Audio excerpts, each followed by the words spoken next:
할렐루야! 오늘의 아침 묵상 함께하게 될 신영재 목사입니다. 제가 한날은 퇴근을 하고 집에 들어갔는데 저희 첫째 딸아이가 저한테 막 달려와서 이러는 거예요. 동화책 한 권을 들고 아빠 동화책 읽어주세요! 그렇게 하는 거예요. 이 3살의 애가 동화책 읽어달라니까 얼마나 예뻐요. 그래가지고 얼른 옷을 갈아입고 앉아서 책을 읽어줬습니다. 책의 내용은 무서운 호랑이가 나오는 그런 동화책이었는데 제가 이 호랑이가 나오는 부분에서 그래도 감정이입을 해가지고 재밌게 읽어줘야 되잖아요. 그래서 그냥 어흥 이렇게 안 읽고 그냥 으아 뭐 이렇게 읽어줬어요. 그랬더니 저희 딸이 너무 무서운 나머지 제 품에 꼭 안기는 거예요. 나 호랑이 너무 무서워요 이러면서 막 안기는 거예요. 근데 세상에 그 모습이 얼마나 예쁘던지 제가 꼭 안아주고 걱정하지 마. 동화책 속의 호랑이야. 진짜 호랑이 아니야. 그리고 진짜 호랑이 나와봐. 아빠 그냥 맨손으로 잡아줄게 이러면서 뭐 말도 안 되는 힘센 척을 했던 그런 기억이 있습니다. 근데 그 모습을 보면서 제가 저와 하나님과의 관계, 성도와 하나님과의 관계가 과연 이렇지 않은가 깨닫는 시간이 되었어요. 그렇죠. 우리가 인생을 살다 보면 전적으로 의지해야 될 분이 누굽니까? 네, 바로 하나님 한 분인 줄로 믿습니다. 유일한 피난처, 유일한 안식처 되시는 그 하나님께 기댈 때에 우리의 삶은 안전한 줄로 믿습니다. 사실 오늘 본문도 그 내용과 별로 다르지 않아요. 그래서 한번 살펴보기를 소망하는데요. 예수님께서 오병이어의 놀라운 기적을 보여주시고 많은 무리들을 막으시고 제자들을 바닷가로 보내세요. 우리 생각으로는 아니 제자들이 막아야 되는데 예수님이 손수 막으십니다. 그런데 왜 막았는지는 요한복음에 조금 더 정확하게 기록되어 있습니다. 요한복음 6장 15절을 보시면 그러므로 예수께서 그들이 와서 자기를 억지로 붙들어 임금으로 삼으려는 줄 아시고 다시 혼자 산으로 떠나가시니. 그러니까 많은 사람들이 오병이어의 기적을 경험하고 와 그래 맞아 저분이 우리 배를 불리게 할 수 있는 능력자다 이걸 알아본 거죠. 그래가지고 자기의 이익과 자기의 필요를 위해서 예수님을 임금으로 삼으려고 했던 거예요. 근데 거기서 예수님은 그 잘못된 시각으로 바라보는 그 무리들 가운데서 제자들을 떼내시고 바닷가로 보내시는 겁니다. 그런데 이 제자들이 예수님의 말씀을 따라서 열심히 바닷가로 나가가지고 노를 저었는데 아무리 노를 저어도 한 치 앞도 나갈 수가 없는 거예요. 왜 그런가 봤더니 무서운 바람이 너무 세게 불어가지고 이건 노를 젓는 건 고사하고 물에 빠져 죽게 생긴 거예요. 저는 아마 이런 생각을 했을 것 같아요. 그래 우리 잘못 걸렸어. 내가 예수님이 불러서 따라갔더니 예수님 자기 혼자 살려고 우리를 바닷가에 보내서 어쩐지 우리가 해야 될 일을 자기가 하더라. 응?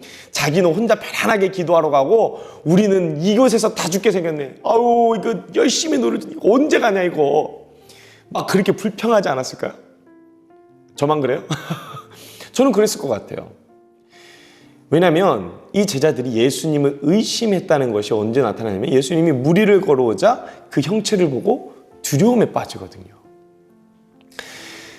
열심히 노를 젓는 상황에서 한번 생각해 보세요. 밤새도록 젓는데 바람 때문에 한 걸음도 앞으로 나가지 못하고 맨 제자리 걸음을 하고 있는 거예요. 그런데 저기 봤더니 저기 안개를 헤치고 사람의 형체가 보이는데 생각해보세요. 그 밤에 무리를 사람이 걸어온다고 누가 상상을 할 수 있겠어요. 근데 그 속에서 말씀이 들립니다. 뭐라고 말씀하십니까? 예수님께서 27절에 보시니까 예수께서 즉시 이르시되 안심하라 나니 두려워하지 말라. 예수님께서 즉시 말씀하세요. 왜? 제자들이 너무 두려워하고 있는 상황을 잘 알고 있었기 때문에.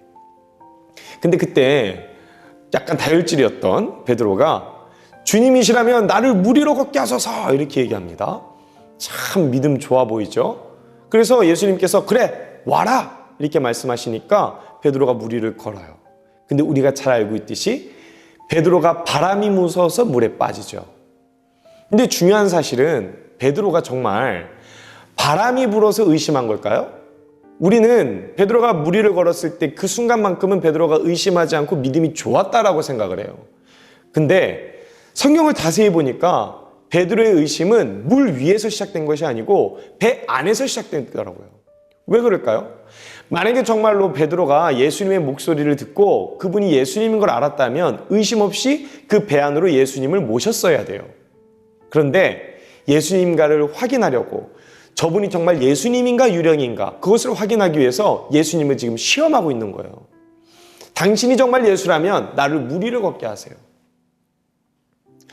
그러니까 그 의심으로 시작된 물 위를 걷는 것이 결국엔 바람이 부니까 빠지고 만 거예요. 두려움에 빠져서. 근데 중요한 사실은 31절 보시겠어요?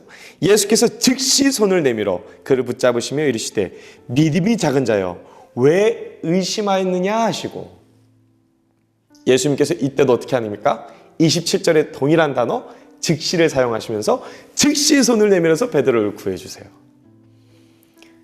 예수님께서 책망하는 노트로 왜 의심하냐? 너 그냥 빠져 죽어! 이렇게 하지 않으시고 오히려 걱정의 마음으로, 염려의 마음으로, 긍휼의 마음으로 베드로를 건져주신 거예요. 그리고서는 베드로와 예수님은 바로 배 안에 타게 됩니다.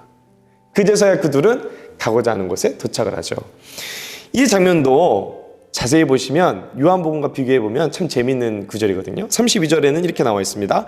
배에 함께 오름에 바람이 그치는지라. 근데 요한복음 6장 21절에는 이렇게 나와 있어요. 이에 기뻐서 배로 영접하니 배는 곧 그들이 가려던 땅에 이르렀더라. 저는 이 말씀이 너무 감동적이었어요. 우리가 열심히 세상이라는 바다 위에서 바람을 뚫고 열심히 노를 저어보지만 우리는 한 걸음도 앞을 나아갈 수 없습니다. 왜냐하면 우리가 마주하고 있는 바람이 우리보다 더 크기 때문이죠. 우리 인생이 그렇지 않나요? 우리가 조금만 돈을 더 벌면, 우리가 조금만 더 노력해서 열심히 살면, 우리가 조금만 더 노력해서 이 세상의 어려움과 환난을 이길 수 있을 것이라 착각을 해요. 그러나 여러분 기억하십시오. 이 바람을 잠잠케 하실 분은 예수 그리스도 한 분이심을. 저는 이 본문을 보면서 다시 한 번 더 귀한 깨달음이 있었습니다. 그게 뭐냐면 바로 이거예요. 제가 처음에 우리 아이 이야기를 했었는데요. 제가 그분에 깨달은 게 한 가지가 더 있었어요. 그게 뭐냐면 우리 딸아이의 눈에 봤을 때는 그 동화책 속에 나오는 호랑이가 마치 실제 같고 무서운 존재예요. 그러나 아빠의 눈으로 봤을 때는 어떻습니까? 그 호랑이는 그냥 동화책 속의 호랑이에요. 마찬가지입니다. 우리가 크다고 생각하고 우리가 실제라고 생각하는 이 바람과 세상의 환난과 어려움과 두려움은 실제가 아니에요. 예수 그리스도의 눈으로 보면 그것은 모두 동화책 속의 호랑이에 불과하다는 사실입니다. 우리가 우리의 힘으로 이것들을 이겨내려는 것이 아니고 전적인 예수 그리스도를 내 인생의 주인으로 모시고 이 배의 키를 주님께 넘겨드릴 때에 주님은 마침내 우리가 가야 할 그곳에 이르게 하실 줄로 믿습니다. 오늘 하루 동화책 속의 호랑이를 보면서 무서워하지 마시고 온전하고 완전한 피난처 되시고 보호자 되시고 마침내 그곳까지 이르게 하실 그 예수 그리스도를 의지하시길 간절히 소망합니다. 기도하겠습니다. 사랑의 하나님, 우리는 세상이라는 파도 위에 바람 속에 두려워서 열심히 노를 저어보지만 한 걸음도 앞으로 나아갈 수 없음을 깨닫게 됩니다. 하나님, 우리가 그 바람을 보는 것이 아니고 예수를 바라보게 하여 주시옵시고 한낱 동화책 속에 나오는 호랑이를 두려워하는 것이 아니라 그 호랑이마저도 그 바람마저도 파도마저도 잠잠케 하실 그 예수 그리스도를 바라보는 시각과 눈이 우리에게 있을 수 있도록 주님 축복하여 주시옵소서. 오늘 하루의 삶도 우리의 두려움을 이기게 하실 그 예수를 바라보고 살아가는 축복의 하루가 되게 하여 주옵소서. 살아계신 예수 그리스도의 이름으로 기도드렸습니다. 아멘.